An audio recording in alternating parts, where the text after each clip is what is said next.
स्थान विल्न्यूव-sur-रोचे, फ्रांस 1957।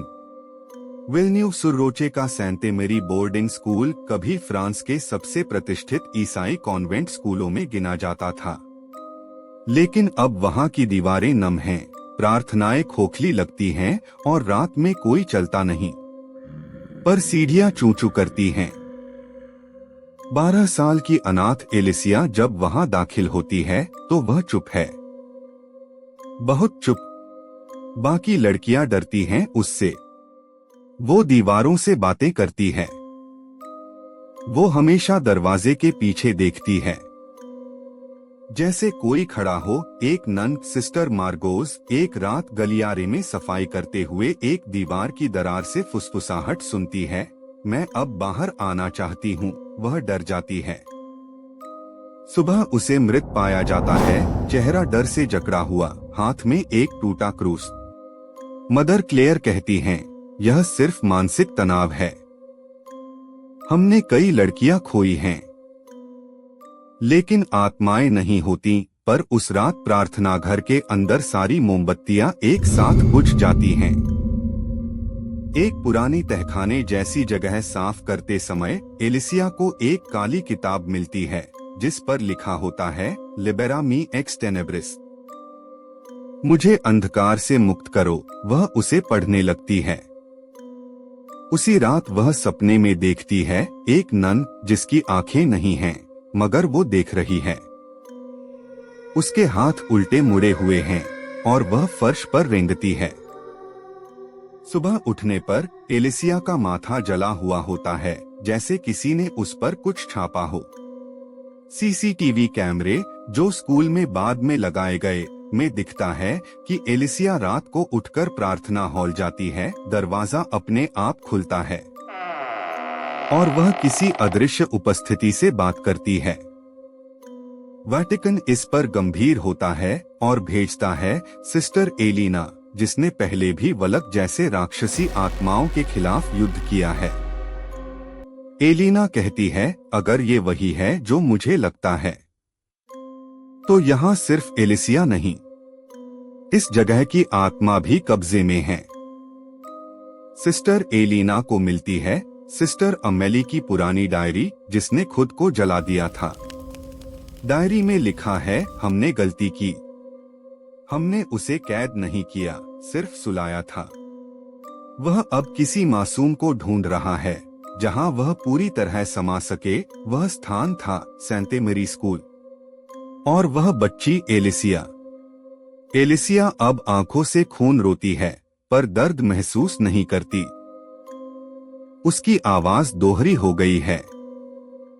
वह खुद ही लैटिन में कुछ पढ़ती है जो उसे कभी नहीं सिखाया गया। रात 3 बजे पवित्र जल उबालने लगता है, क्रूस उल्टा लटकता है और स्कूल की घंटी अपने आप बज उठती है। वलक वापस आ चुका है। एक एक कर नन्स मारी जाती हैं, एक की जीभ काटी जाती है, दूसरी को छत से उल्टा लटका पाया जाता है। सिस्टर एलिना कहती है, अब हमें उसे केवल बाहर निकालना नहीं, उसे बंद करना होगा, उसी अनुष्ठान से जिससे उसे सुलाया गया था। लेकिन वह अनुष्ठान अधूरा है। तीसरे मंत्र के लिए चाहिए एक बलिदान। मदर क्लेयर अपनी जान देती हैं और अपने खून से तीसरा प्रतीक पूरा करती हैं। वलक चीखता है, लेकिन रुकता नहीं।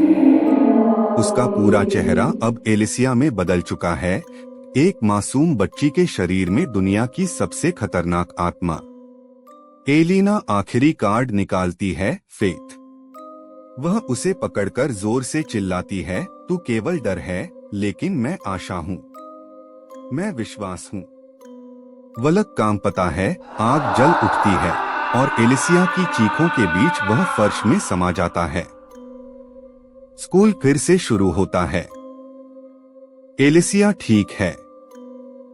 सिस्टर एलिना चली जाती है, लेकिन एक नई लड़की क्लेयर अपने कमरे में बैठी है और दीवार की दरार से कुछ देखती है।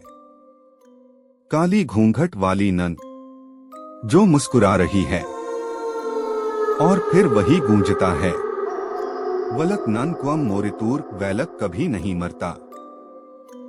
जैसे ही सिस्टर एलिना ने स्कूल छोड़ा, उसने पीछे मुड़कर नहीं देखा।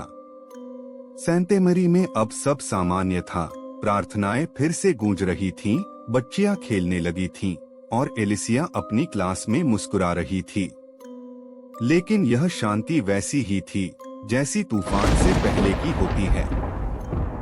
एक रात इटली के एक दूरदराज गांव में एक पुराना गिरजाघर खुद ब खुद गिर गया। मलबे के नीचे एक लोहे का संदूक टूटा हुआ मिला, जिसके अंदर वही काली किताब थी, लिबेरा मी एक्स टेनेब्रिस। उसी समय एक पादरी ने रिपोर्ट दी, उसकी 5 साल की बेटी, जो अब तक बोल नहीं पाती थी, अचानक लैटिन में कुछ पढ़ने लगी। उसके चेहरे पर जले हुए निशान उभरने लगे। वाटिकन में पवित्र जल एक बार फिर उबालने लगा। एक फाइल मेज पर फिसल कर रुकी, उस पर लिखा था, वलक रीबर्थ केस ओपन्ड, और दूर एक पुराने कॉन्वेंट की जली हुई दीवारों पर किसी ने उंगलियों से लिखा, ईगो रेडिबो, मैं लौटूंगा। वलक मरा नहीं है, वह बस नया रूप ले रहा है। अगली बार वह कहीं और जन्म लेगा, शायद किसी चर्च में, किसी मासूम में, या किसी ऐसे में जिसने खुद को खो दिया हो।